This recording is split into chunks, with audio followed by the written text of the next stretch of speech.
Okay, तो last class तक हमने ह्यूमन आई के बारे में कुछ चीजें पढ़ी थी। ह्यूमन आई कैसे वर्क कर रही है, उसकी अकोमोडेशन की पावर का मतलब क्या होता है, अलग अलग डिस्टेंस पे जब ऑब्जेक्ट्स होते हैं ह्यूमन आई से, तो ह्यूमन आई में ऐसी एबिलिटी होती है कि वो focal length of I system adjust करती है जिससे इमेज हमेशा रेटिना पे बने। ठीक है, अब अपन आज स्टार्ट करेंगे माइक्रोस्कोप एंड टेलीस्कोप। तो I will start with microscope first. तो आज अपन पहले माइक्रोस्कोप टेलीस्कोप कंप्लीट करेंगे, फिर अपना 2 लेक्चर है डिस्कशन वगैरह सब कंप्लीट कर लेंगे आज हम। तो पहले अपन स्टार्ट करते हैं माइक्रोस्कोप से। Microscopes helps us to observe small objects more clearly. Small object को बहुत ज्यादा क्लियरिटी से देखने के लिए हम यूज करते हैं माइक्रोस्कोप को। अब बिना माइक्रोस्कोप के हम क्या करते हैं, सबसे पहले तो ये समझ में आना चाहिए अपन को कि माइक्रोस्कोप नहीं होता है तो हम किसी छोटे से ऑब्जेक्ट को देखने के लिए, क्लियरली देखने के लिए क्या करते हैं। जैसे आपको अपने फिंगरप्रिंट देखना हो, अगर आप फिंगर ऐसे दूर रखोगे तो क्या आपको क्लियर दिखाई देती है फिंगरप्रिंट? Of course no. आप फिंगर को पास में लाओगे, जब पास में लेके आते हो तब क्लियर दिखाई देती है। Is this clear? ये चीज समझ में आ रही है?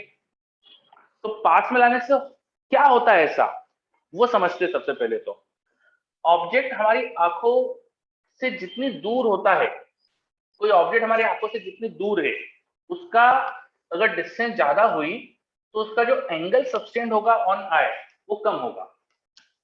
उस ऑब्जेक्ट का जो आई पे एंगल सब्सटेंड होगा वो कम होगा। तो लाइक दिस उसकी जो इमेज आएगी वो भी कम एंगल सब्सटेंड करेगी। तो ऑब्जेक्ट की इमेज रेटिना पे कम एरिया पे स्प्रेड होगी। रेटिना पे जितना ज्यादा एरिया कवर करेंगे अपन, उतना ऑब्जेक्ट के हर पॉइंट को डिटेल में देख पाएंगे, उतना ऑब्जेक्ट के हर पॉइंट को अपन अच्छे से डिटेल में देख पाएंगे। हम रिजॉल्व अच्छे से कर पाएंगे इमेज को। इमेज के ऑब्जेक्ट के छोटे छोटे पॉइंट्स जो है वो अपन को दूर दूर दिखेंगे, अच्छे से दिखेंगे, जितना ज्यादा ऑब्जेक्ट क्लोज होगा, जितना ज्यादा एरिया कवर होगा लेंस पे, रेटिना पे। तो लेंस हमारे रेटिना पे ज्यादा एरिया कवर होने के लिए एंगल बड़ा होना चाहिए। This angle should be large as much as possible. ठीक है, तो हमें इस एंगल को जितना हो सके उतना बड़ा करना पड़ता है। Is this clear? ठीक है, ये एंगल बड़ा कब कर सकते हैं? जब ऑब्जेक्ट बहुत क्लोज हो, ऑब्जेक्ट की हाइट अगर एचओ हो, ऑब्जेक्ट की डिस्टेंस यू हो, तो थीटा को, अगर ऑब्जेक्ट छोटा है, मैं स्मॉल ऑब्जेक्ट की बात कर रहा हूँ, ठीक है, तो थीटा को अपन लिख सकते हैं एचओ बाई यू। थीटा को अपन लिख सकते हैं एचओ बाई यू, है ना, स्मॉल ऑब्जेक्ट की बात करें तो। और मैक्सिमम थीटा क्या आ सकता है? मैक्सिमम थीटा क्या आ सकता है? Theta maximum could be h o by this distance जब मिनिमम होगी, यू मिनिमम। ऑब्जेक्ट का साइज तो बदल नहीं सकते अपन, यू को कम से कम ले सकते हैं, तो यू जब मिनिमम करेंगे तो थीटा मैक्सिमम आएगा। So what do you expect कि ये यू की मिनिमम वैल्यू क्या होना चाहिए? What will the minimum value of you? D. बिल्कुल सही। हम least distance of clear vision बोलते हैं उस डिस्टेंस पे ऑब्जेक्ट सबसे कम डिस्टेंस पे रख सकते हैं, तो इसे मुझे डी रखना चाहिए था। तो किसी भी ऑब्जेक्ट को क्लियर देखने के लिए उसे आंखों के सामने least distance of clear reason पे रखना चाहिए, जिससे उसकी बहुत क्लियर बड़ी इमेज दिखे हमें, उसको हम अच्छे से रिजॉल्व कर पाए उसके सारे पॉइंट्स को। ठीक है, चलो।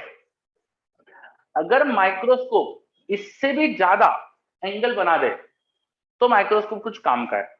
अगर माइक्रोस्कोप से बनाई हुई इमेज रेटिना पे और ज्यादा स्प्रेड हो गई और बड़ा एंगल बनाए तो वो इमेज कुछ काम की हमारे, अदरवाइज तो कोई काम का नहीं। That's why we define magnifying power of microscope, magnifying power of microscope as the angle of final image on eyes। जो भी माइक्रोस्कोप ने फाइनल इमेज बनाई है, जो भी माइक्रोस्कोप ने फाइनल इमेज बनाई है, उसका आंखों पे क्या एंगल बना है, divide by maximum possible angle on eyes by object, on eyes by object. इस तरह से हम डिफाइन करते हैं माइक्रोस्कोप के मैग्नीफाइंग पावर। बिना किसी इंस्ट्रूमेंट के जो आंखों पे मैक्सिमम एंगल बन सकता है, उससे भी बड़ा एंगल अगर माइक्रोस्कोप क्रिएट करा दे तो रेटिना पे और बड़े साइज की इमेज बनेगी, जिससे हम और हमें क्लियरिटी से दिखेगी वो। So this is how we define magnifying power of microscope. क्या ये समझ में आ रहा है? मैग्नीफाइंग पावर ऑफ माइक्रोस्कोप कैसे डिफाइन करिए अपन ने, थोड़ा सा चेंज करा है, तो इस तरह से डिफाइन करते हैं अपन। ये एंगल्स का रेशियो है। This is ratio of angles. ठीक है, आगे बढ़ते हैं अपन। अब ये डिफाइन करने के बाद अपन स्टार्ट करते हैं माइक्रोस्कोप के बारे में। तो सबसे पहला जो माइक्रोस्कोप हमको पढ़ना है, it is called simple microscope, जिसको हम सिंपली मैग्नीफाइंग ग्लास भी बोलते हैं। मैग्नीफाइंग ग्लास आपने देखा होगा, जो डिटेक्टिव्स वगैरह के हाथ में जनरली दिखाते हैं, ग्लास होता है जो इसे हैंडल के साथ होता है, उसको ही बोलते हैं simple microscope. That is called simple microscope या सिंपली मैग्नीफाइंग ग्लास। क्या होता है वो? It just a convex lens, बहुत ही सिंपल सा कॉन्वेक्स लेंस होता है। और कॉन्वेक्स लेंस के बारे में हम जानते हैं कि अगर ऑब्जेक्ट ऑप्टिकल सेंटर और फोकस के बीच में रखा हो, फोकस और ऑप्टिकल सेंटर के बीच में रखा हो, तो उसकी एनलार्ज वर्चुअल डायरेक्ट इमेज मिलती है हमें। तो उसकी इमेज में ट्रेस करके बता देता हूँ, लाइक दिस। एक लाइटर पेंसिल एक्सिस के पैरेलल भेजी, वो फोकस से पास करेगी after refraction. I am assuming focus is here. ठीक है, तो अब इन दोनों को तुम पीछे ट्रेस करो, लाइट रेस को, तो पीछे एक पॉइंट पे कहीं पे मीट करते आती दिखेगी अपन, लाइक दिस, है ना। तो पीछे कहीं पे मीट करके आ रही है, तो हमको एक एनलार्ज वर्चुअल इमेज दिख रही है। मान लीजिए कि यहीं कहीं मीट कर गई थी, अब मेरे पास ज्यादा स्पेस नहीं है तो मैं यहीं मीट करा देता हूँ, तो ये हमारे पास इमेज है।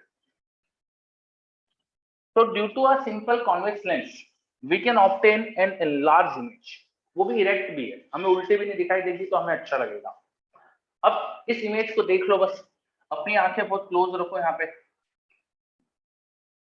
तो आपको ये जो इमेज दिखाई दे रही है ये बड़ी हो जाएगी, इसलिए आपको ऑब्जेक्ट बड़ा दिखाई देगा।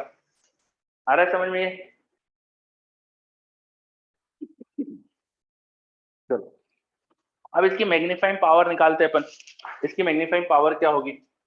तो ये जो लेंस है, ये लेंस आंखों के बहुत क्लोज है, इसलिए इसको कई बार आईपीस कहा जाता है। Eyepiece, this is called eyepiece. Eyepiece क्योंकि आंखों के बहुत क्लोज है। और इस आईपीस की ऑब्जेक्ट से जो डिस्टेंस होती है उसको हम यूई से रिप्रेजेंट कर देते हैं। जो इमेज की डिस्टेंस होती है उसको अपन वीई से रिप्रेजेंट करते हैं।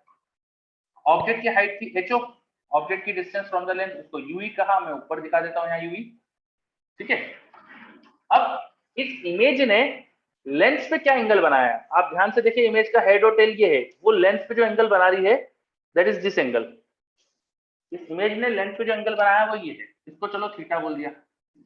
ध्यान से देखिए, इमेज का हेड यहाँ, इमेज की टेल यहाँ, तो इमेज की हेड और टेल ने जो लेंस पे एंगल बनाया वो थीटा है। We assume our eyes are very close to lens. हम ये मान के चलते कि हमारी eyes very close to lens है। क्या मान के चलते हम? Eyes are close to lens. जब हम ऐसा मानते हैं तो हम ये मान लेंगे कि लेंस पे जो एंगल बनाया वो हमारी आईज पे एंगल है। फाइनल इमेज ने जो लेंस पे एंगल बनाया वो हमारी आईज पे एंगल है। So this theta is angle of final image on lens, but I am assuming it to be lens. I am assuming it to be image angle on eyes. Image angle on eyes मान लिया इसको अपन ने।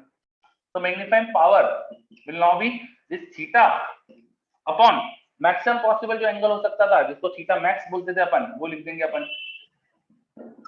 Now this theta can be HO by UE और maximum angle हो सकता था HO by D, हमने लिखा था देखो यहाँ पे। तो यहाँ से मैग्नीफाइंग पावर हमारे पास आ गई D by UE। ये आ गई सिंपल माइक्रोस्कोप की मैग्नीफाइंग पावर। अगर यूई डी से कम रहेगा तो डेफिनेटली हमें इमेज मैग्नीफाइड दिखेगी।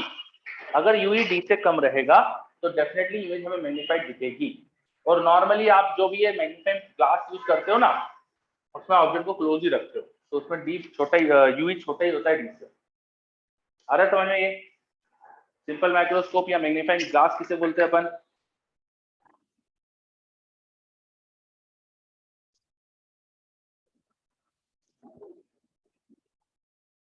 चलिए, is there any doubt in any part till now? Is there any doubt till now? कोई भी डाउट अभी तक?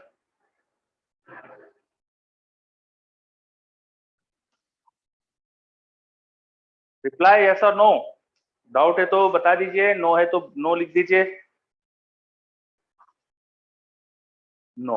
ओके बच्चों, चलो ठीक है, तो कोई दिक्कत नहीं अभी तक, है ना। तो अभी तक अपन ने क्या पढ़ा, हमने पढ़ा व्हाट इज सिंपल माइक्रोस्कोप या मैग्नीफाइंग ग्लास भी बोलते हैं इसे।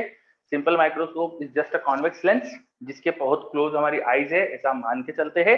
आई जिसके बहुत क्लोज होने से जो इस लेंस पर फाइनल इमेज ने एंगल बनाया होता है वही आईज पे एंगल, ऐसा मान लेते हैं। अब ये फाइनल इमेज का एंगल वो ऑब्जेक्ट का भी एंगल था आईज लेंस पे, तो ये थीटा को लिख सकता हो तो एचओ बाई यूई, थीटा को एचओ बाई यूई लिखा, थीटा मैक्स जो हो सकता है एचओ बाई डी हो सकता है, ये रखा, तो ये आ गया magnifying power of simple microscope. अब हर केस में हर जो अपन पढ़ेंगे टेलीस्कोप या माइक्रोस्कोप, इन सबके अपन दो एक्सट्रीम केसेस हमेशा देखेंगे, दो एक्सट्रीम केसेस हमेशा देखेंगे। एक एक्सट्रीम केस देखेंगे अपन जब आईज रिलैक्स्ड हो, रिलैक्स्ड आई, आंखें रिलैक्स होने के लिए final image should be at infinity, final image at infinity. अगर बहुत दूर इमेज बन रही है फाइनल इमेज, तो आंखों में जो सिलेरी मसल्स होती है उसको आईलेंस से प्रेशर नहीं लगाना पड़ता, हमारी आंखें बिल्कुल रिलैक्स्ड होती है। तो अगर इंस्ट्रूमेंट यूज कर रहे हो तो आंखों को रिलैक्स रखो ना। तो रिलैक्स आईज का केस ये देखेंगे अपन। अगर ये फाइनल इमेज इंफिनिटी पे, this image is at infinity, तो ये ऑब्जेक्ट को डेफिनेटली फोकल लेंथ पे रखना पड़ेगा, फोकल लेंथ के डिस्टेंस पे होना चाहिए। ये आईपीस था, लेट एज्यूम कि इसकी फोकल लेंथ एफ ई है, तो इस केस में u e should be f e. सही बात है क्या, u e should be f e, है ना। जो भी लेंस की फोकल लेंथ है उसके बराबर हमें ऑब्जेक्ट की डिस्टेंस रखना पड़ेगी। तो बस इस केस का मैग्नीफाइंग पावर हो जाती है D by F E, D by F E. Simple microscope की magnifying power for relaxed eye is D by F E. इसको कई बार नॉर्मल व्यू कंडीशन भी बोलते हैं, नॉर्मल व्यू, आंखें बिल्कुल नॉर्मली देखे इसलिए नॉर्मल व्यू कंडीशन भी बोलते हैं। क्या है, समझ में आया? What is normal view condition, what is the condition of relax I, इसमें मैग्निफिकेशन क्या आता है, क्या ये सब क्लियर है? यस, ओके बच्चों, थैंक यू। चलिए, फिर एक और केस हमें कई बार पूछा जाता है, मैक्सिमम मैग्निफिकेशन का केस, जिसमें फाइनल इमेज को हम least distance of clear vision पे बनाते हैं। तो यहाँ है final image at D, that is least distance of clear vision. यहाँ पर फाइनल इमेज बन गई, मतलब वी को डी रखना पड़ेगा, ठीक है। जब वी को डी रखो तो आप कैलकुलेशन कर सकते हो लेंस फॉर्मूला लगा के यूई क्या आएगा, है ना। तो मैं बता देता हूँ कैसे करेंगे। 1/f should be 1/v, v को रखेंगे माइनस डी माइनस 1/u। मैंने देखो v को रख दिया माइनस में क्योंकि वो इधर की तरफ इमेज है, नेगेटिव होगा v, सब चीज को मैं साइन के साथ ही रख दिया। तो यहाँ से सॉल्व करते हैं तो यूई जो आता है वो आता है डी एफ ई अपॉन डी प्लस एफ ई, और ये यूई की वैल्यू उठा के यहाँ रखो, तो इस केस का मैग्निफिकेशन जो हो जाएगा वो आ जाता है 1 plus D by F E. You can just substitute this UE, so you will get this 1 plus d by f। अब देखो ये UE को यहाँ डिनोमिनेटर में रखो तो d से a के d कैंसिल हो जाएगा, फिर d plus fe upon fe will be 1 plus d by f। तो ये मैग्निफिकेशन आ जाता है। तो this is the second case magnification, और ये ज्यादा है, पहले से देखो ज्यादा है, पूरा एक अमाउंट से ज्यादा है, तो कोई खास इंक्रीमेंट नहीं हुआ, और अपन ने फाइनल इमेज को d पे बनवाया तो आंखों पे स्ट्रेन और बढ़ गई, तो मैग्निफिकेशन थोड़ा सा बढ़ा और आंखों पे स्ट्रेन अलग से बढ़ जाती है। तो इसलिए जो सिंपल माइक्रोस्कोप है ना, कोई बहुत अच्छा माइक्रोस्कोप नहीं होता। चलिए, तो आपको समझ में आ रहा है what is simple microscope, what are the two cases जिसमें मैग्निफिकेशन नॉर्मली फाइंड करते हैं। One is normal view condition और रिलैक्स आई कंडीशन, जिसमें फाइनल इमेज हम इंफिनिटी पे लेते हैं तो ऑब्जेक्ट को इस आईपीस के फोकल लेंथ पे रखना पड़ता है, ठीक है। इस केस का मैग्निफिकेशन डी बाई एफ आता है। एंड इन सेकंड केस जिसमें final image least distance of clear vision पे बने तो यू की value D F upon D plus F, और ये सब आ जाता है। क्या ये सब क्लियर? Very good. तो ये अपन ने पढ़ा सिंपल माइक्रोस्कोप। सब चीज नोट कर लीजिए जल्दी से।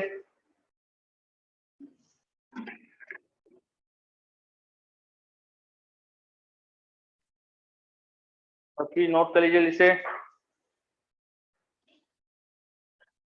Simple microscope is just a magnifying glass. कैसे बनता है? कॉन्वेक्स लेंस से बनता है।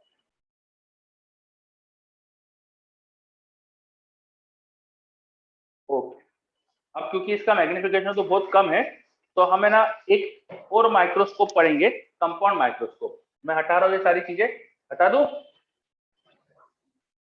मैं सब चीज हटा दूं? Yes, okay. तो हम पढ़ते हैं कंपाउंड माइक्रोस्कोप।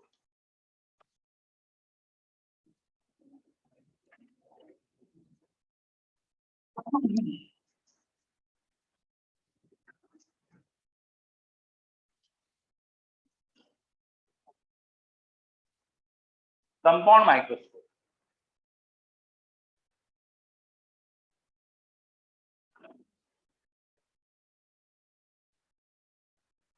कंपाउंड माइक्रोस्कोप बहुत सिंपल चीज होती है। कंपाउंड माइक्रोस्कोप भी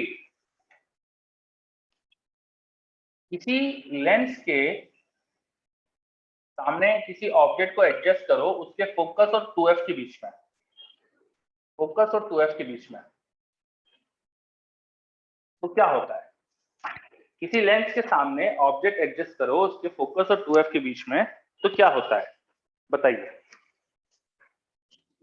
किसी लेंस के सामने ऑब्जेक्ट रखो, फोकस और 2f के बीच में, तो क्या होता है बताइए?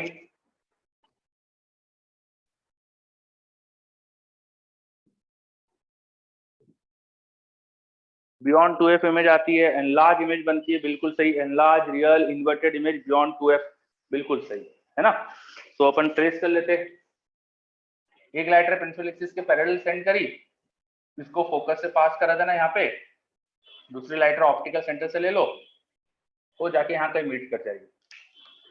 तो हम केयरफुली डायग्राम बनाएंगे अगर, तो हमें 2f के बियॉन्ड यहाँ पे इमेज दिखेगी विच इज एनलार्ज, है ना। अभी थोड़ा सही से बना नहीं है वो, ये लाइटर मैंने एक्चुअली थोड़ी सी बेंड कर दी थी, तो बेंड नहीं करता मैं, सीधी सीधी भेजता अगर, तो एग्जैक्टली 2f के बियॉन्ड जाके मिलती मुझे, ऐसा कुछ होता है। थोड़ा सा मेरे से बेंड हो गई थी बनाने में, इसलिए ऐसा हो जाता। चलो, तो यहाँ पे मुझे एक एनलार्ज इमेज बन गई, दिख गई। ओके ना, इसको और मैग्नीफाई करा लेते हैं। सिंपल माइक्रोस्कोप पढ़ा ही अभी अपन ने, इसको थोड़ा सा और मैग्नीफाई करा लेते हैं। Let us put a simple microscope here, let us put a simple microscope here. एक लेंस रख दी, जिसके ऑप्टिकल सेंटर और फोकस के बीच में से एडजस्ट करा देते हैं। ये लेंस, अच्छा दो दो लेंस हो गई, तो इनको नाम दे देते हैं पहले तो।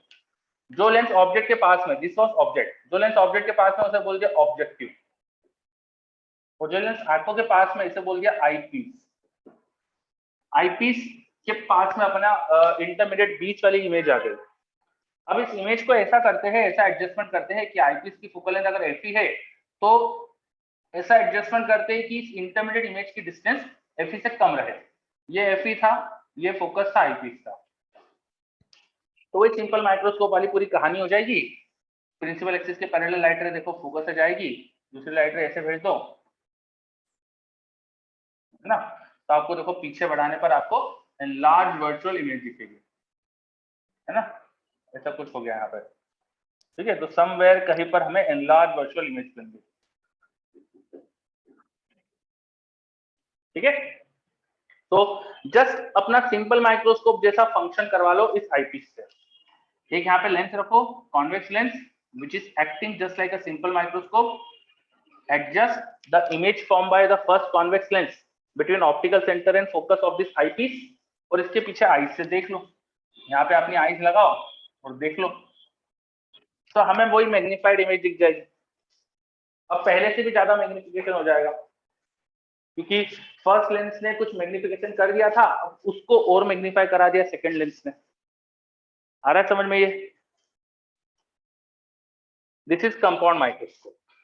अब इसका मैग्निफिकेशन निकालते हैं, ध्यान से देखिएगा। जो फाइनल इमेज है उसने आईपीस पे जो एंगल बनाया था वो ये है ना। अगर ये वाली हाइट h1 कर दूं मैं, h1, ये h1 आप निकाल सकते हो ऑब्जेक्ट की हाइट ho से। अगर ऑब्जेक्ट की इस ऑब्जेक्टिव लेंस से डिस्टेंस बताओ, उसको बोल दिया uo, और इस ऑब्जेक्टिव लेंस से उसने जो इमेज बनाई उसकी डिस्टेंस बताओ, उसको बोल दिया vo। तो आप इस h1 को लिख सकते हो मैग्नीट्यूड में vo by uo into ho। सही बात है क्या? Magnitude of h1 should be vo by uo into ho। Sine one में सिर्फ मैग्नीट्यूड की बात कर रहा हूं मैं, सही है क्या? देखो अच्छे से, है ना। अभी अगर x1 पता चल गया तो x1 बाई ui ये थीटा हो जाएगा। Now theta should be h1 by ue। और मैग्निफिकेशन वो था theta upon theta max. Theta is h1 by ue, h1 की वैल्यू भी डाल देता हूं मैं, vo by uo into ho by ue divide by theta max होता था ho by d। तो d ऊपर ले जाओ तो ये हमारे पास रिलेशन आ जाएगा vo by uo into d by fe, d by ue sorry. तो ये ऐसा लग रहा है ना जैसे कि पहले लेंस का मैग्निफिकेशन और दूसरे लेंस का मैग्निफिकेशन जस्ट मल्टीप्लाई कर दिया है। फर्स्ट लेंस का जो काम था वो एक नॉर्मल अपना मैग्निफिकेशन क्रिएट कराना था, तो नॉर्मल मैग्निफिकेशन जो होता है वो लिखा है, और सिंपल माइक्रोस्कोप का जो मैग्निफिकेशन था वो यहाँ मल्टीप्लाई हो गया, because second lens is acting like a simple microscope. तो यहाँ पे टोटल मैग्निफिकेशन को लिख सकते हैं ऑब्जेक्टिव का मैग्निफिकेशन इनटू आईपीस का मैग्निफिकेशन। ये ऑब्जेक्टिव लेंस या आईपीस लेंस दोनों के मैग्निफिकेशन का प्रोडक्ट आपको टोटल मैग्निफिकेशन दे रहा है। आ रहा समझ में ये?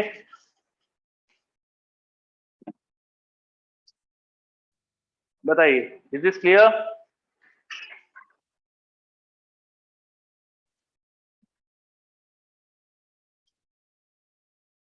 Okay. So what is a compound microscope? It consists of two lenses. One is called objective, which is close to object. One is called eyepiece, जिसके पीछे eyes होती है. Object is adjusted between f and 2f for objective lens. Objective lens से object को adjust करते हैं between f and 2f. Objective ने जो image बनाई होती है उसको second lens eyepiece के focus के पहले adjust कर देते हैं. UE should be lesser than FE. That's why this will act like a simple microscope and it will create a large virtual image. That image is magnified and the combined magnification is VO by UO, D by UD. For calculating this magnification, we need to first calculate magnification by this objective lens, and we can add magnification, we can multiply magnification by eyepiece lens with it. ठीक है?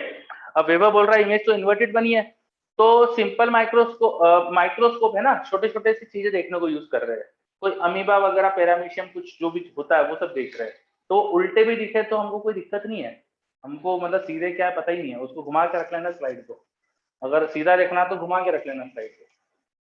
ठीक है, तुम्हारा वैभव yes है ना। तो भाई छोटी छोटी सी चीजें जो है वो आपके पास में ही है, आप स्लाइड रखते हो माइक्रोस्कोप के सामने तो माइक्रो स्लाइड उल्टी रख लो अगर आपको सीधा देखना है, और सीधा उल्टा क्या पता है छोटा ऑब्जेक्ट का क्या होता है। चलो देखो अच्छे से, कहीं कोई डाउट है तो बताओ। कंपाउंड माइक्रोस्कोप का मैग्निफिकेशन डिराइव करा हमने, अब इसमें कुछ छोटी छोटी सी चीजें और देखो। कंपाउंड माइक्रोस्कोप की लेंथ एक बहुत इंपॉर्टेंट पैरामीटर होता है। लेंथ, लेंथ मतलब दोनों लेंसेज के बीच की डिस्टेंस, मतलब कितना अपन को ट्यूब लेना पड़ेगा माइक्रोस्कोप बनाने के लिए, उसे बोलते हैं लेंथ ऑफ माइक्रोस्कोप। वो आ जाएगा देखो यहाँ से आप वीओ प्लस यूवी, ये बहुत इंपॉर्टेंट पैरामीटर होता है length.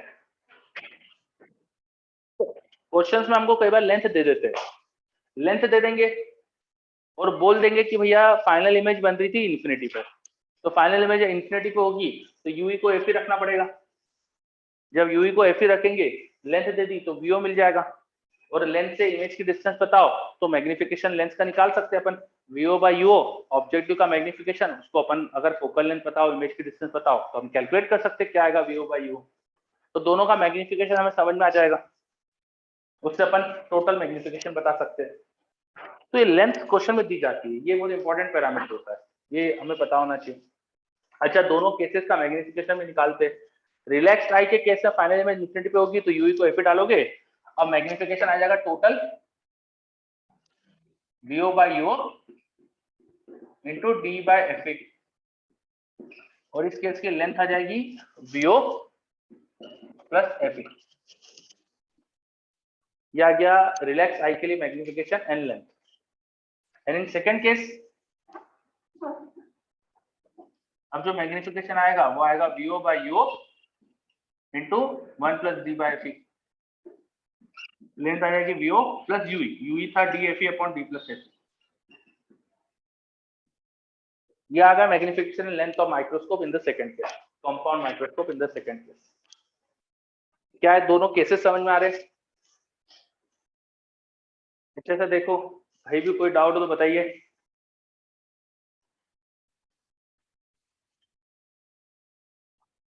how a compound microscope is working? Is it clear?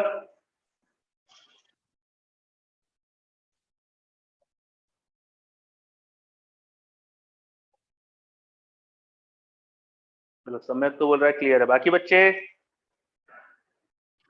आकर्ष, Ritwik, सभी बच्चे बताइए, is this clear?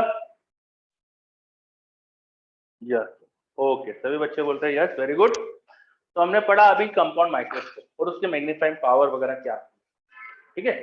Compound microscope में मैग्निफिकेशन ज्यादा रखने के लिए, मैग्निफिकेशन ज्यादा आए इसके लिए क्या कर सकते हैं अपन, जैसे इस केस को देखते हैं अपन, नॉर्मल व्यू वाला केस देखते हैं।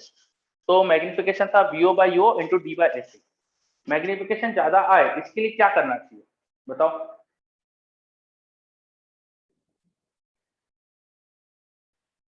Magnification was VO by O into D by AC, इसके लिए क्या करना चाहिए? FE शुड बी मिनिमम, सम्यक का आंसर, ठीक है। और कुछ? FE should be minimum, VO by O भी तो है, उसके बारे में भी सोचो। रिड्यूस UO, बिल्कुल सही है ना। अच्छा, VO by UO को मैं एक काम करता हूँ, किसी लेंस के लिए अपन फॉर्मूला लगा सकते हैं ना, 1/f equal to 1/v minus 1/u। तो ये माइनस माइनस प्लस हो जाएगा, मैग्नीट्यूड लिख दिया मैंने। अब इस पूरे को मैं काम करता हूँ, VO से मल्टीप्लाई कर देता हूँ, तो ये तो 1 हो गया। तो VO by UO वो हो गया VO by f माइनस 1 ना। तो ये अगर लिख दो तो मैग्निफिकेशन आ जाएगा VO by f minus 1, f हो जाएगा ऑब्जेक्टिव की focal length into D by FE, ठीक है, यार है। अब ये VO क्या है भैया? V length minus UE, UE को FE कर दिया था अपन ने, VO को लिख सकता हूँ length minus FE, length minus FE by FO, ये आ गई इक्वेशन, ठीक है। अब सोच के बताओ, FE तो कम रखना चाहिए, व्हाट अबाउट FO? क्या FO को बड़ा रख ले, चलेगा क्या?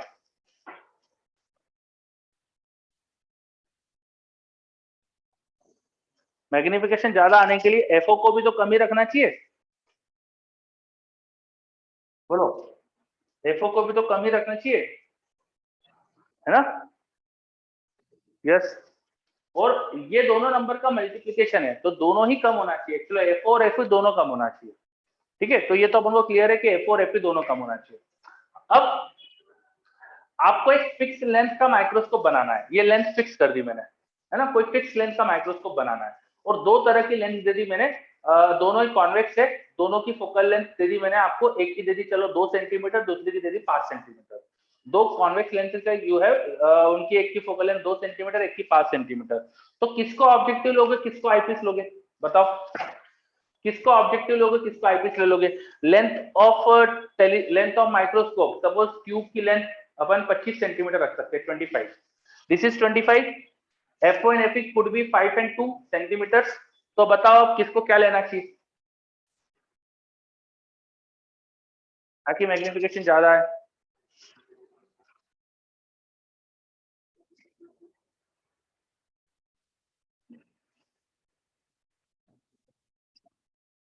मैग्निफिकेशन ज्यादा किस किस में आएगा?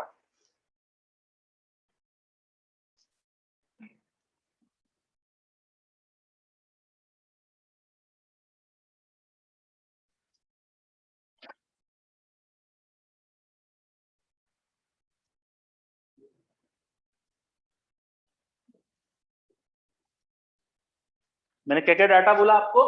मैंने बोला कि लेंथ आपको लेना है माइक्रोस्कोप की 25 सेंटीमीटर, ये फिक्स है। और FO FE ये आप ले सकते हो फ्रॉम 5 and 2 सेंटीमीटर लेंसेज, तो किसको कुछ भी ले सकते हो। तो बताओ आपको ज्यादा मैग्निफिकेशन किस में मिलेगा?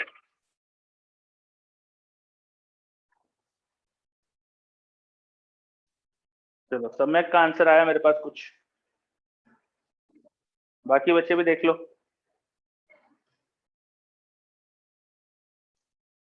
आकाश बोल रहा है इक्वल इन बोथ, चलो चेक करते। FE को एक काम करते हैं 2 ले लेते हैं, FO को 5 ले लेते हैं, तो क्या आएगा? 25 minus 2, 25 minus 2 will be 23. FO को ले लिया मैंने 5 minus 1 into D by FE. D था 25 और FE को मैंने क्या बोला था 2, है ना? तो ये कितना होगा? 23 minus 5 will be 18 by 5 into 25 by 2. तो ये आ रहा है 5, ये आ जाएगा मेरे पास 945. इस केस में 45 मैग्निफिकेशन आ गया। और दूसरा केस ले लेते हैं, उल्टा कर लेते हैं अब FO को ले लेते हैं अपन 2 और FE को 5, उल्टा कर देते हैं। तो 25 minus 5 will be 20 by FO को मैंने ले लिया 2 minus 1 into D by FE. D is 25 और FE को ले लिया मैंने था 5। ये सॉल्व करते हैं। 20 by 2, 10 minus 1 9, 9 into 5 45 आ रहा है। इस केस में बाय चांस ऐसा हो रहा है कि सेम है, मैं थोड़ा सा डाटा बदल देता हूँ ना, थोड़ा सा एडजस्ट कर देता हूँ मैं, ठीक है। लेंथ को एक काम करते हैं 30 ले लेते हैं। अब क्या हो जाएगा, डाटा बदल दिया, उससे आपको ज्यादा समझ में आएगा। लेंथ 30 ले ली, तो यहाँ पे 30 minus 2 will be 28, ठीक है। और इस केस में 30 minus 5 will be 25।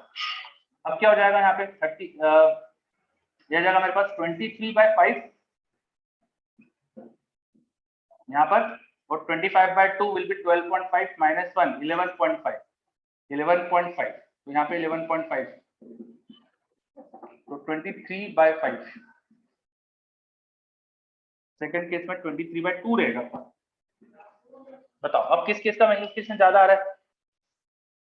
दोनों में इक्वल आ रहा है इस बार भी। तो शायद डाटा मेरे से गड़बड़ ऐसा हो रहा है कि इक्वल आ रहा है। एक बार आप चेक करना कि ऐसा तो नहीं हर केस में इक्वल आएगा, ठीक है। एक बार चेक करना, यस हर केस में इक्वल आ जाएगा, ये तो बिल्कुल सही बात है। हाँ हर केस में इक्वल आ जाएगा।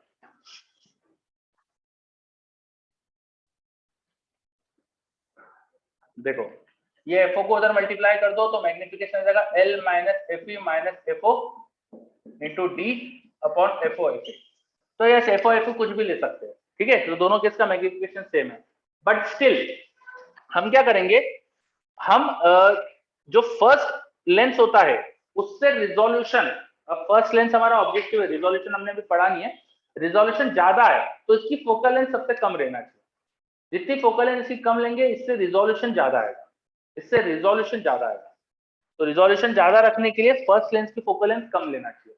ये रिजोल्यूशन का कॉन्सेप्ट अपन देखेंगे बाद में आगे जाके, तो उससे आपको क्लियर हो जाएगा, ठीक है। चलो तो यहाँ पे बाय चांस ऐसा हो गया कि दोनों केस में सेम आ रहा था। बाय चांस क्या मतलब, हो ही रहा फॉर्मूला ऐसा कि दोनों केस का सेम मैग्निफिकेशन आएगा, पर ऐसा हर जगह देखा है अपन ने कि जो स्मॉलर फोकल लेंथ होती है उसको ऑब्जेक्टिव में लो, जो बड़ी है उसको आईपीस में लो।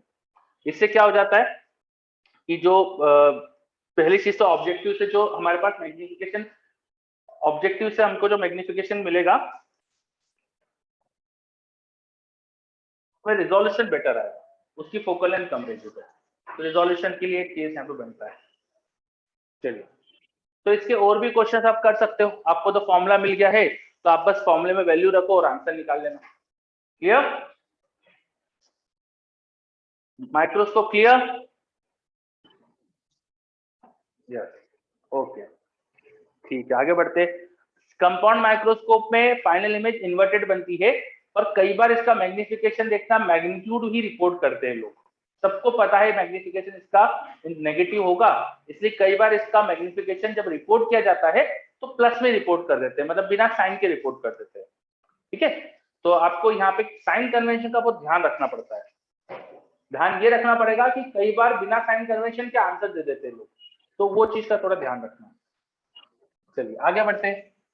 तो ये तो पढ़े अपन ने माइक्रोस्कोप। माइक्रोस्कोप में दो तरह की माइक्रोस्कोप हमको पढ़ना थे, one was compound microscope and other is simple microscope.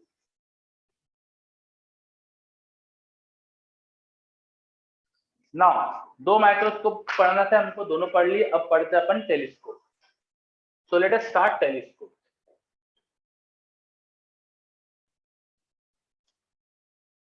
हमारे सिलेबस में हम तीन तरह के टेलीस्कोप पढ़ेंगे। हमारे सिलेबस में तीन तरह के टेलीस्कोप पढ़ेंगे हम। कौन कौन से? पहला एस्ट्रोनॉमिकल, जो हम एस्ट्रोनॉमिकल ऑब्जेक्ट, मतलब कि बड़े बड़े स्टार, अर्थ से अपन मून को देख रहे हैं, जुपिटर को देख रहे हैं, ऐसे बड़े बड़ी चीजों को देखने के लिए यूज करते हैं, एस्ट्रोनॉमी में यूज करते हैं, उसे बोल देंगे एस्ट्रोनॉमिकल टेलीस्कोप। दूसरा टेरेस्ट्रियल टेलीस्कोप। टेरेस्ट्रियल टेलीस्कोप अपन अर्थ पे चीजों को देखने के लिए यूज करेंगे, मतलब कि आपको दूर की कोई बिल्डिंग देखना है, वहां अपन देखना चाहते हैं, तो उस केस में अपन टेरेस्ट्रियल टेलीस्कोप यूज करेंगे। एंड लास्ट एक टेलीस्कोप आता है गैलीलियन। Galilean telescope. जो पहले दो टेलीस्कोप है, पहले दो टेलीस्कोप है, इनमें फर्क ये होता है कि इसका मैग्निफिकेशन नेगेटिव होता है, ये इमेज इन्वर्टेड बनाता है, तो मैं यहाँ लिख देता हूँ इन्वर्टेड इमेज।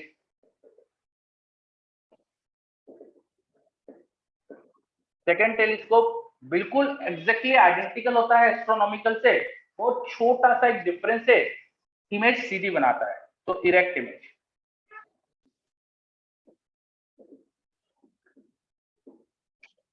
ठीक है, तो फर्स्ट और सेकंड टेलीस्कोप जो है वो करीब करीब 99% आइडेंटिकल है, छोटा सा फर्क होता है उनमें।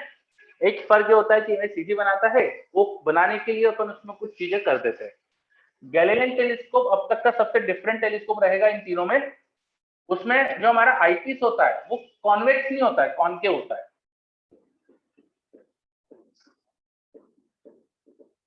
ये सबसे बड़ा फर्क होता है। चलिए, तो एक एक करके तीनों को देखते हैं। इन ऑल थ्री टेलीस्कोप सबसे, तीनों ही कंपाउंड होते हैं ना, तीनों में दो दो लेंसेज होती है, कोई भी टेलीस्कोप ऐसा नहीं जिसमें एक ही लेंस है। तो हमारे पास सबसे पहले एक कॉन्वेक्स लेंस होती है, तीनों ही टेलीस्कोप में कॉन्वेक्स लेंस है, जिसे अपन बोलते हैं objective. In all telescope objective is a convex lens. In all telescope objective is a convex lens. Telescope बहुत दूर की चीजें देखने के लिए यूज करते हैं, तो ऑब्जेक्ट बहुत दूर होगा, बहुत दूर होगा, तो उसकी इमेज एक कॉन्वेक्स लेंस अपने फोकल प्लेन में बनाता है, so it will be creating image in its focal plane. Suppose objective का फोकस पॉइंट यहाँ पे था, इसका फोकल लेंथ FO थी, तो इसका फोकस पॉइंट ये था, यहाँ पर छोटी सी इमेज बन रही है because of objective. This is image by objective. क्या है, समझ में आया?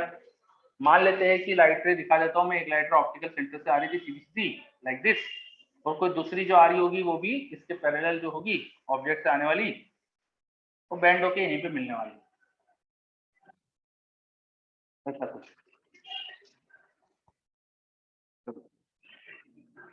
ओके, तो ऑब्जेक्टिव लेंस ने ऑब्जेक्टिव इमेज बना दी अपने फोकल प्लेन में, इसमें कोई doubt?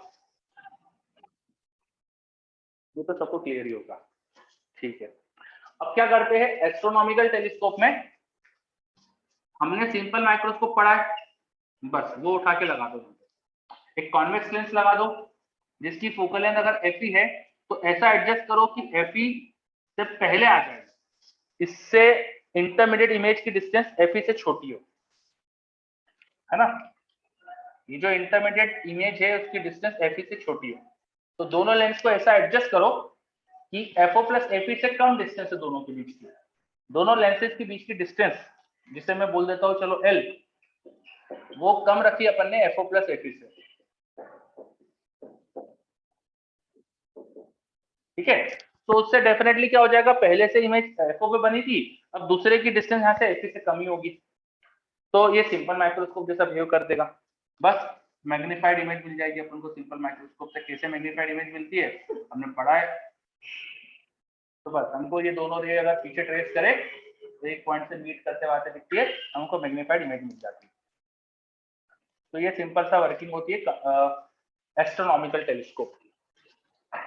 Astronomical telescope consist of two convex lenses, one is objective जो इन्फिनिटी पे ऑब्जेक्ट की अपने फोकल प्लेन में इमेज बनाता है, and second is acting like simple microscope, जिसके फोकस से अपन इस इंटरमीडिएट इमेज को कम डिस्टेंस पर रख देते हैं, जिससे एनलार्ज इमेज बन जाती है। क्या ये समझ में आ रहा है how astronomical telescope is working? देख लो सब बच्चे अच्छे से।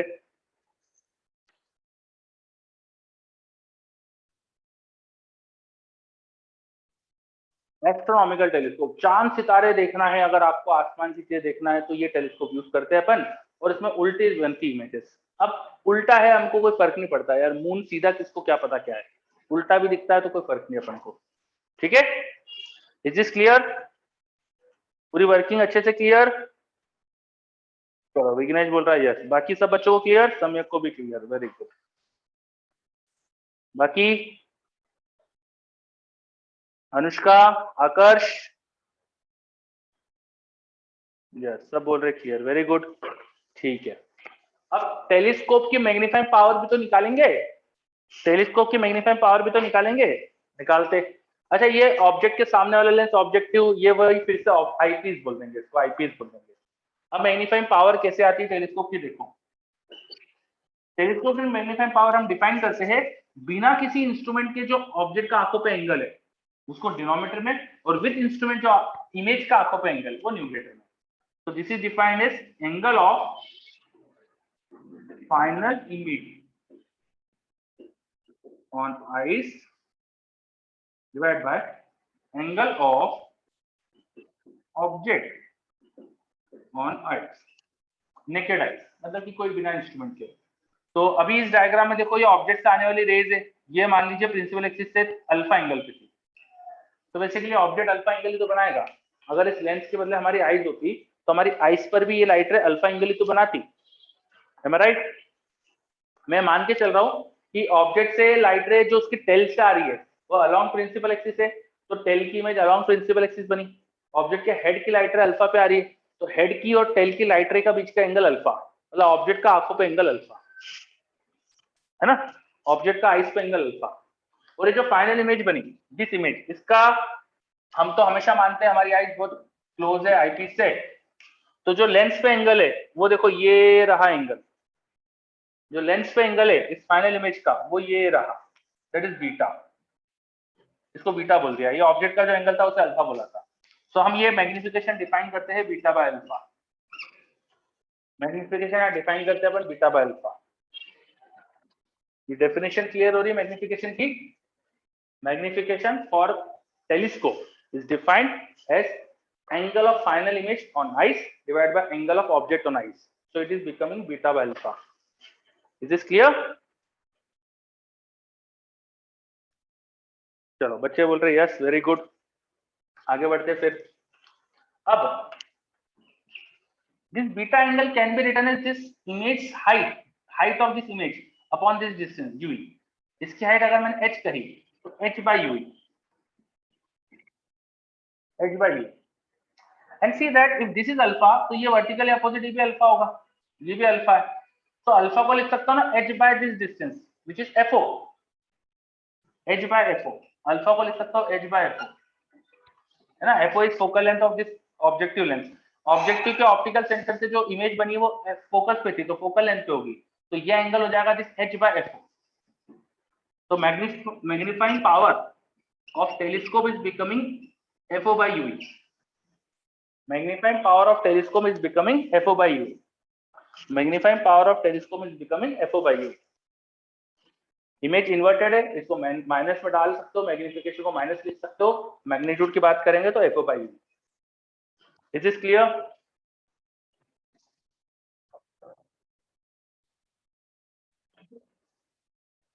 Very good. अब normal view condition, normal view condition जिसमें आंखें रिलैक्स होती है, उस केस में फाइनल इमेज इंफिनिटी पे होती है तो यूई को एफी डालते हैं, यूई को एफी डालेंगे अगर तो मैग्नीफाइंग पावर क्या जाएगी हमारे पास F O by F A. Length, distance between this two lenses, यहां से यहां तक एफओ था, ये डिस्टेंस एफई कर रहे हो आप, तो एफओ प्लस एफई, ये हो गया magnification in case of relax I and length in case of relax I. Final image D पर बन जाए तो यूई को ये रख देना चाहिए अपन को, इस केस का मैग्निफिकेशन क्या आएगा वो भी लिख लेते हैं अब अपन, अननेसेसरी हटाया मैंने, यूई की वैल्यू डाल दो ये डी एफ ई upon D plus F E, तो F O upon D F ई into D plus F E, D अंदर भेज दो तो जाएगा 1 plus F E by D, यह आ जाएगा सेकंड केस का मैग्निफिकेशन। और लेंथ भी लिख सकते हो इस केस में F O plus U E, U E की जो मिनिमम वैल्यू होती है that is U D F E upon D plus F ई। क्या एक रिलेशन समझ में आ रहे हैं? देखो सारा चीज वही लिखी हुई मैंने, कॉन्सेप्ट वही है, बस थोड़ा सा फॉर्मूला यहाँ पे एफ ओ बाई यू है, तो बस एफ ओ बाई यू के हिसाब से लिख रहा हूँ फॉर्मूला। चलो ये पढ़ा अपन ने astronomical telescope. First telescope astronomical telescope, it is made up of two convex lenses. First की वजह से ऑब्जेक्ट की इमेज जो बनती है उसके फोकल प्लेन में, एंड आईपीस एक सिंपल माइक्रोस्कोप जैसा वर्क करता है, तो उससे मैग्नीफाइड वर्चुअल इमेज बन जाती है। Magnification is becoming f o by u, और उसको अलग अलग केसेस में निकाला अपन ने। क्या ये क्लियर है? अच्छे से देख लीजिए, कहीं कुछ भी डाउट इसमें?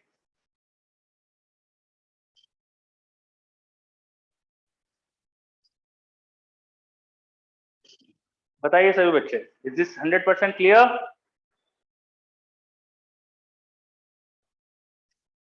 यस, समय बोल रहा है क्लियर, वेरी गुड। चलो वेरी गुड, ओके। अब आप लोग अगर मून देख रहे हो, कोई दूसरा स्टार, कोई दूसरा प्लेनेट देख रहे हो, वो आपको इन्वर्टेड दिख रहा है, तो कोई फर्क नहीं पड़ता, बिकॉज हमको सीधा क्या यही नहीं पता उनका, तो ठीक है।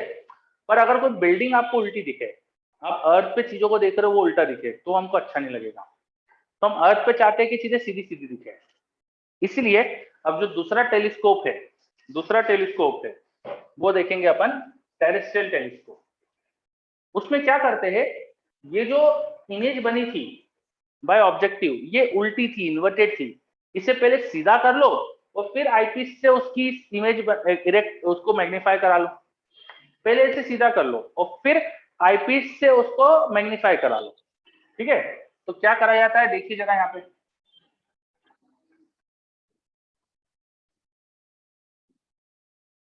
देखो ये हमारा ऑब्जेक्टिव ने इमेज बनाई थी, हमारा ऑब्जेक्टिव लेंस ने इमेज बनाई थी, वो इमेज बनी थी यहाँ कहीं पर। अब हमने क्या करा, एक लेंस लेके आए जिसकी फोकल लेंथ अगर एफ है, तो एग्जैक्टली 2f पर इसको एडजस्ट कर दो। मतलब ऑब्जेक्टिव लेंस से FO plus 2f, objective lens से FO प्लस 2f, इस पर ये वाली लेंस लगा दो। अब ये वाली लेंस क्या करेगी, इसके लिए ऑब्जेक्ट है तो कैसी इमेज बनाएगी उसकी, बताइए जरा, कैसी इमेज बनाएगी उसकी, बताइए जरा।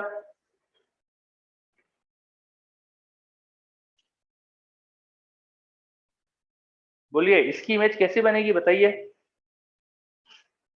एग्जैक्ट सेम साइज की 2f पे बन जाएगी, बिल्कुल सही। तो इस इमेज की एग्जैक्ट सेम साइज की इमेज 2f पे बन जाएगी, है ना। एग्जैक्ट सेम साइज की इमेज 2f पे बन जाएगी, तो बना लो, मान लो यहाँ बन गई। उसके बाद अपना सिंपल माइक्रोस्कोप वाला लेंस लगा लो, फिर अपना आईपीस लगा लो। ये रहा हमारा आईपीस, और आईपीस का अगर फोकस पॉइंट यहाँ है, तो इसको फोकस से कम डिस्टेंस पे एडजस्ट कर दो, और आगे की कहानी तो आपको पता ही है, ठीक है। तो करा कुछ नहीं, बस इसको सीधा कर दिया, तो मैग्निफिकेशन में भी कोई चेंज नहीं आता, everything remain same, just length increases. अब देखो ये 4f ऐड करा ना आपने यहाँ पे, ये यूई, ये फर्स्ट लेंस से यहाँ पे एफओ डिस्टेंस पे इमेज थी, तो जस्ट 4f ऐड कर दो लेंथ में, या लेंथ में 4f ऐड कर दो, and everything is same. Magnification just now positive, और एवरीथिंग बाकी सेम। फोकल लेंथ को जस्ट 4f से ऐड कर दिया, लेंथ ऑफ टेलीस्कोप को जस्ट 4f बढ़ा दिया। आया समझ में? तो एस्ट्रोनॉमिकल टेरेस्ट्रियल में सब कुछ सेम था, मैंने पहले भी बताया था। इसमें इन्वर्टेड इमेज, इसको सीधा कर दिया, सीधा कैसे करा, बीच में एक लेंस लगा के। आ रहा है कॉन्सेप्ट समझ में? बोलिए सब बच्चे, सबको astronomical telescope clear? Yes, very good. चलिए, तो एस्ट्रोनॉमिकल टेलीस्कोप भी पढ़ा अपन ने। अभी तक अपन ने दो टेलीस्कोप पढ़ लिए हैं, astronomical and terrestrial. Astronomical terrestrial दोनों बिल्कुल ऑलमोस्ट एक ही जैसी वर्किंग होती है, बस टेरेस्ट्रियल में इमेज सीधी करा देते हैं, एस्ट्रोनॉमिकल में इमेज इन्वर्टेड होती है। सभी टेलीस्कोप्स में पहला लेंस ऑब्जेक्टिव लेंस एक कॉन्वेक्स लेंस होता है, जिससे इमेज उसके फोकल प्लेन में बनती है। फिर दूसरा लेंस एस्ट्रोनॉमिकल में सिंपल माइक्रोस्कोप जैसा काम करता है, टेलीस्कोप टेरेस्ट्रियल में भी सिंपल माइक्रोस्कोप जैसा काम करता है, पर बीच में पहले इमेज को सीधा कर देते हैं, ठीक है। चलिए अब आगे बढ़ते।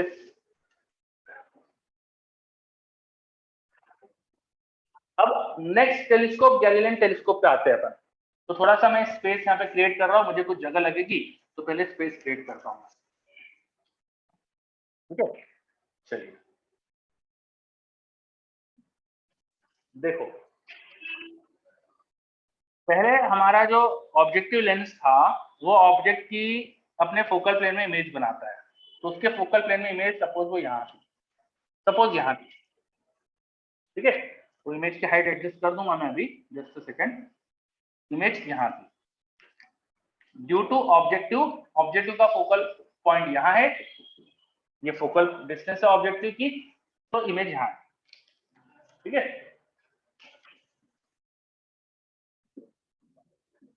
चलो, है ना, दूसरी लाइट रे भी आप ट्रेस कर सकते हो, पर अभी फिलहाल मैं नहीं बना रहा उसका। अब क्या करें, एक कॉन्वेक्स लेंस के बदले आप कॉन्केव लेंस लगा देते हैं, एक कॉन्केव लेंस लगा देते हैं और उसे कुछ इस तरह से प्लेस करते हैं कि इमेज के बनने के पहले ही वो लेंस रखी हो। तो यहाँ पर एक कॉन्केव लेंस रख देते हैं। In Galilean telescope we placed a concave lens, तो आईपीस यहाँ पे कॉन्केव लेंस होता है, और उसे इस तरह से एडजस्ट करा कि इस इमेज के बनने के पहले ही हो, तो उसके लिए वर्चुअल ऑब्जेक्ट है, वर्चुअल ऑब्जेक्ट है। इसकी डिस्टेंस यूई को फोकस से ज्यादा एडजस्ट कर देते हैं, इसके फोकस पॉइंट से बड़ा है, इसके फोकस पॉइंट से बड़ा है यू, हमेशा एडजस्टमेंट करते हैं कि फोकस पॉइंट से बड़ा हो। ठीक है, तो u e is greater than f e, ऐसा एडजस्टमेंट कर सकते हैं। बात समझ में आई, हमने क्या एडजस्टमेंट करा है? ऑब्जेक्टिव से इमेज यहाँ बनी, उस इमेज के बनने के पहले ही कॉन्केव लेंस लगा दिया, और कॉन्केव लेंस को ऐसा रखा कि उसके फोकस से आगे वर्चुअल ऑब्जेक्ट बन रहा है। अब इसकी इमेज कैसे बनेगी बताओ, आप लोगों ने सारे केसेस बनाए हैं, इसकी इमेज कैसी बनेगी बताइए। वर्चुअल ऑब्जेक्ट के cases in concave lenses, when virtual object is placed between f and 2f, तो उसकी इमेज इधर वर्चुअल बनती है, बियॉन्ड 2f एंड एनलार्ज होती है एंड इन्वर्टेड होती है। याद आ रहा है? क्या ये याद है ना? मैं यहाँ बना के दिखा देता हूँ आपको। एक हमारे पास कॉन्केव लेंस, यहाँ पे वर्चुअल ऑब्जेक्ट है, वर्चुअल ऑब्जेक्ट इन्वर्टेड है तो उसको इन्वर्टेड दिखा देता हूँ मैं अभी, और 2f के वो f के बियॉन्ड है। एक लाइट रे प्रिंसिपल एक्सिस के अलोंग भेजी, वो यहाँ पे जाने वाली थी, एक ऑप्टिकल सेंटर के अलोंग भेजी, वो यहाँ से जा रही, लाइक दिस। तो प्रिंसिपल एक्सिस के अलोंग भेजी, वो फोकस रिफ्लेक्ट होके, रिफ्रैक्ट होके फोकस से आती हुई दिखेगी। इन दोनों को पीछे ट्रेस करो, तो यहाँ बियॉन्ड 2f एक इरेक्ट इमेज दिखेगी। बेसिकली इन्वर्टेड है वो, ऑब्जेक्ट ही इन्वर्टेड था तो उसकी इरेक्ट इमेज बन गई। Is this clear? क्या ये समझ में आ रहा है?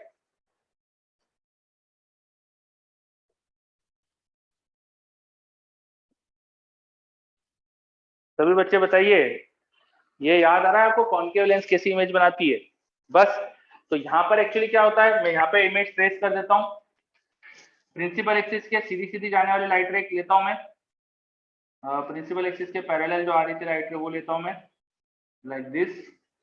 तो वो रिफ्रैक्ट होती है, फिर फोकस से आती हुई दिखती है, और एक लाइट रे ऑप्टिकल सेंटर से आती हुई ले लेता हूँ, तो इनको पीछे बढ़ाओ तो हमें यहाँ कहीं इमेज दिखती है।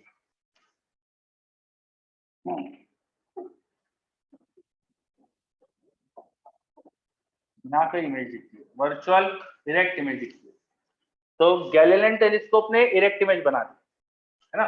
मैग्नीफाइंग पावर निकालेंगे इसकी, तो इस इमेज का लेंस पे एंगल ये रहा, वही आंखों पे एंगल होगा, ये वर्टिकली अपोजिट, ये बीटा एंगल है, this is beta, this is beta. Beta can be written as height of this image upon this u e, so height of image upon u e, और अल्फा को तो एच ओ बाई एफ लिखते थे, तो ये बिल्कुल same आएगा, एग्जैक्ट सेम चीज आएगी, इसमें कोई डिफरेंस नहीं। देखो समझो अच्छे से, कोई डाउट हो तो बताइए मुझे। मैग्निफिकेशन सेम आएगा, समझ में आ रहा है? दिस बीटा, ये अगर बीटा है, इस फाइनल इमेज का लेंस पे एंगल ये बीटा है, तो वर्टिकली अपोजिट ये भी beta. Beta can be written as this height upon this distance which is u, height by u. और अल्फा, उधर अल्फा तो ये भी alpha, alpha can be written as h by fo, तो ये रेशो वही आने वाला है फिर से FO/UE, तो मैग्निफिकेशन सेम आएगा, नॉर्मल व्यू कंडीशन का मैग्निफिकेशन भी सेम आएगा, दूसरी कंडीशन का मैग्निफिकेशन भी सेम आएगा, लेंथ बस बदलेगी यहाँ पर। लेंथ क्या होगी अब की बार लेंथ क्या होगी, लेंथ होगी FO - UE, FO - UE। In first case it will be FO - FE, in second case it will be like this, but second case हम यूज ही नहीं करते, पहले केस काम का है अपने, है ना। ये ऑब्जेक्ट की यहाँ पे एनलार्ज इमेज बने इसके लिए फोकस से आगे ही होना चाहिए, वर्चुअल ऑब्जेक्ट फोकस के आगे ही होना चाहिए, तभी ऐसा हो पाता है, तो इसमें पहला ही केस यूज किया जाता है ना। ये ऑब्जेक्ट की इधर इन्वर्ट होके इन्वर्टेड की सीधी इमेज बने इसके लिए उसे फोकस के आगे होना चाहिए, तो एक ही केस इसमें यूज करते हो और एक ही केस पूछा जाता है। दूसरा केस अगर कोई पूछे तो बता देना, पर उसका कोई सेंस नहीं है, ठीक है, इसका कोई सेंस नहीं है, हटा रहा हूं मैं, इसका कोई सेंस नहीं। क्यों हटाया मैंने, समझ में आ रहा है? Because this is senseless in this Galilean telescope, object की इरेक्ट इमेज बन जाए वापस से इन्वर्टेड की इरेक्ट बन जाए, इसलिए फोकस से आगे होना चाहिए ऑब्जेक्ट। देख लो अच्छे से, ये पढ़ा अपन ने Galilean telescope. Galilean telescope Galileo Galilei का बनाया हुआ था और ये छोटा होता है लेंथ में, ये इसकी प्रॉपर्टी है। बाकी इसमें एक ही केस लेते हैं अपन जनरली जिसमें इन्फिनिटिव इमेज बने, रिलैक्स आई का सिचुएशन। क्या ये क्लियर है? देखो पूरा अच्छे से, यस बच्चे बोल रहे हैं यस, वेरी गुड, है ना। तो अपन ने माइक्रोस्कोप एंड टेलीस्कोप दोनों कंप्लीट करे। तो माइक्रोस्कोप दो तरह के पढ़े अपन ने, सिंपल माइक्रोस्कोप जैसे convex lens and compound microscope which is combination of two convex lenses, one acts like a normal lens and other acts like simple microscope। फिर अपन ने तीन टेलीस्कोप पढ़े, तीनों में जो पहले दो थे उनमें आईपीस एक सिंपल माइक्रोस्कोप जैसे ही वर्क करता है, और ऑब्जेक्टिव तीनों में ही एक नॉर्मल लेंस है जो फोकल प्लेन में इमेज बनाता है। गैलीलियन में कॉन्केव आईपीस हो जाता है, छोटा सा यहाँ चेंज है, बाकी सारी चीजें identical.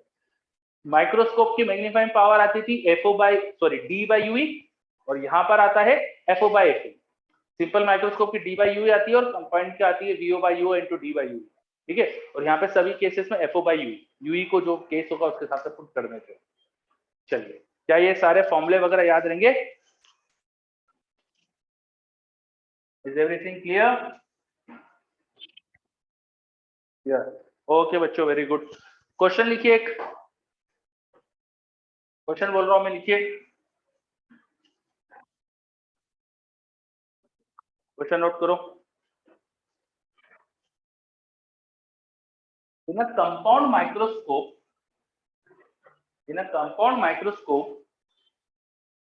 adjusted for relaxed eye, in a compound microscope adjusted for relaxed eye,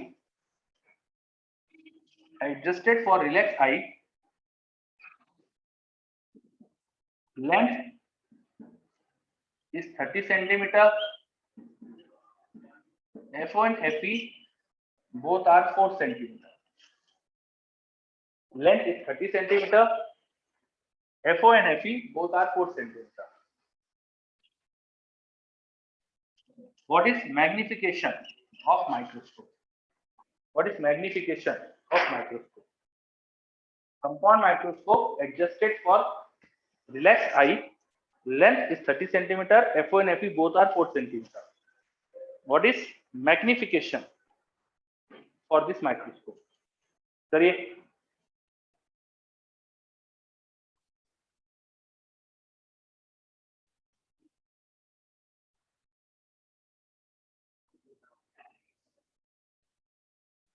करिए जल्दी।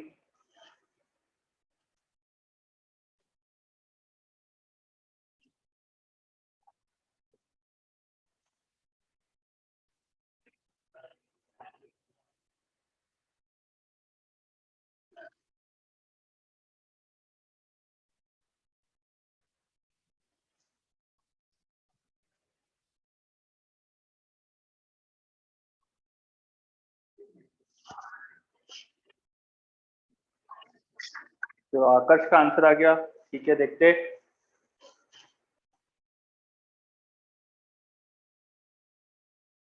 बाकी बच्चों बताइए। वैभव का भी आ गया, और बाकी बच्चे?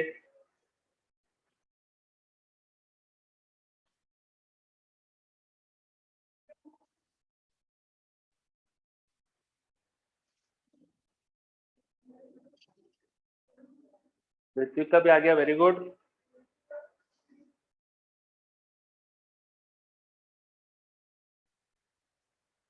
ऋत्विक थोड़ा डिफरेंट आंसर है आपका, प्लीज चेक इट।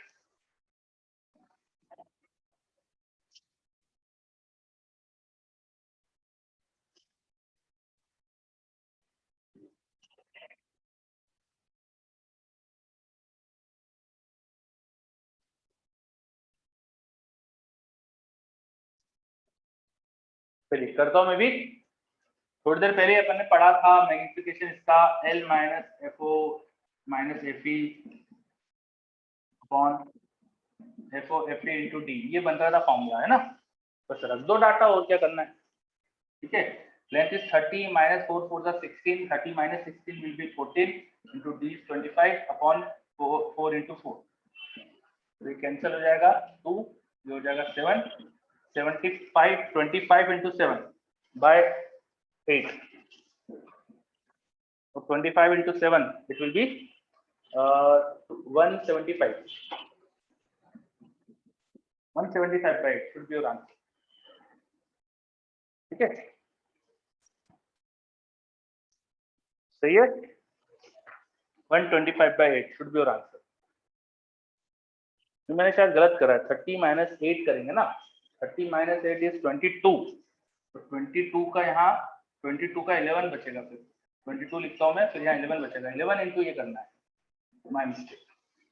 तो 25 प्लस 275 होगा, यस 275 बाय, हाँ ठीक है 275। चलो, तो सिंपल सा क्वेश्चन था। ऐसे कंपाउंड माइक्रोस्कोप के भी, कंपाउंड माइक्रोस्कोप था, ऐसे ही टेलीस्कोप के भी क्वेश्चन हो सकते हैं। उसमें तो और आसान होता है, एफओ बाय एफ ही रहता है, क्योंकि हमारे पास मैग्निफिकेशन। तो आप इसके क्वेश्चंस वगैरह देख सकते हो। मैं क्वेश्चंस वगैरह ठीक है, फॉर्मूला बेस्ड है, तो आप करिएगा, थ्योरी बस पता होना चाहिए, कर लीजिएगा, है ना। तो आप एससीबी के सारे क्वेश्चन प्लस अपने बिगिनर बॉक्स के क्वेश्चन, ये आपको करना है। एससीबी में अलग से चैप्टर है human I and optical instrument, तो वो पूरा सॉल्व करना है आपको। एक छोटा सा टेलीस्कोप का कॉन्सेप्ट और बचता है अपना, वो और देख लेते हैं।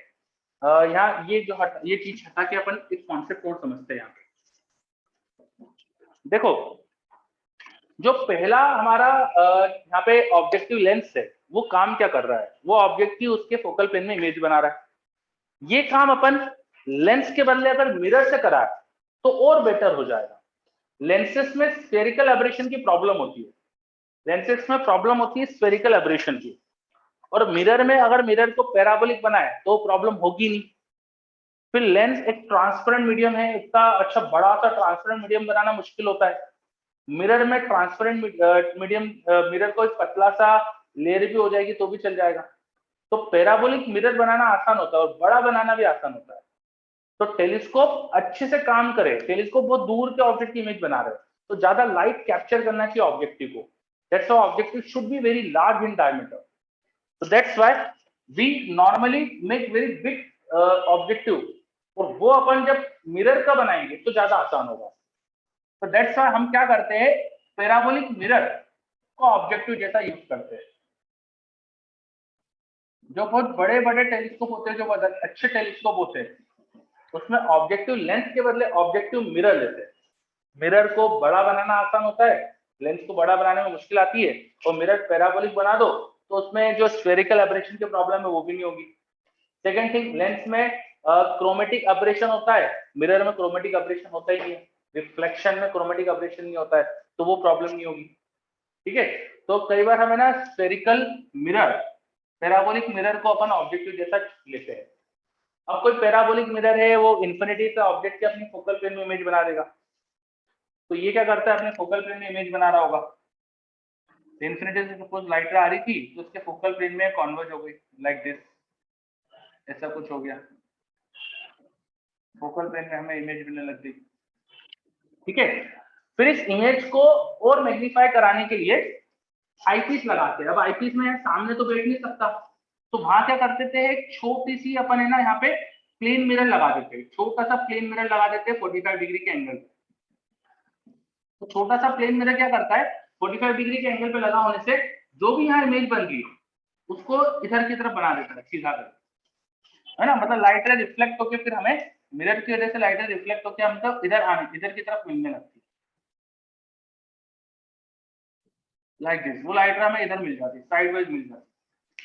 फिर इन साइड वाइज आने वाली लाइट को अपना आईपीस लगा के देख लो, अपना आईपीस लगा के देख लो, यहाँ आईज है, यहाँ से देख लो, ठीक है।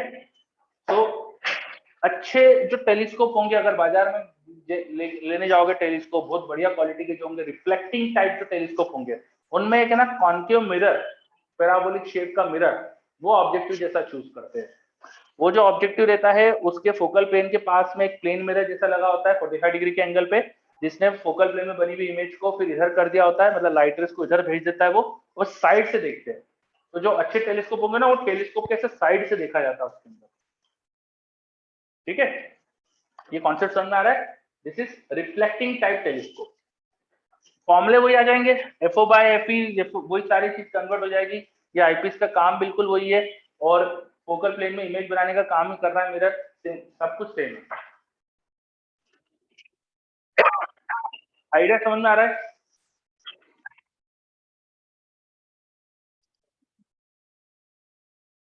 चलिए, वेरी गुड। तो अपना टेलीस्कोप, मिरर वगैरह, टेलीस्कोप, माइक्रोस्कोप सब कंप्लीट। अब आपका इसका होमवर्क जो है वो कंप्लीट करके लाना है आपको, बिगिनर बॉक्स कंप्लीट करना है और एससीबी कंप्लीट करना है, ठीक है। तो एक तरह से अपना पूरा optics complete. Is this clear? चलो, अब अपन अभी ब्रेक लेते हैं, एंड ब्रेक के बाद अपन जो डिस्कशन का पोर्शन बचा है अपना, डिस्कशन करेंगे, जो भी बिगिनर बॉक्स मैंने होमवर्क में दिए थे वो डिस्कस करेंगे, और जिन बच्चों का प्रिज्म बचा हुआ है तो वो करेंगे डिस्कशन के बाद, ठीक है। चलो, तो फिर ब्रेक के बाद मिले।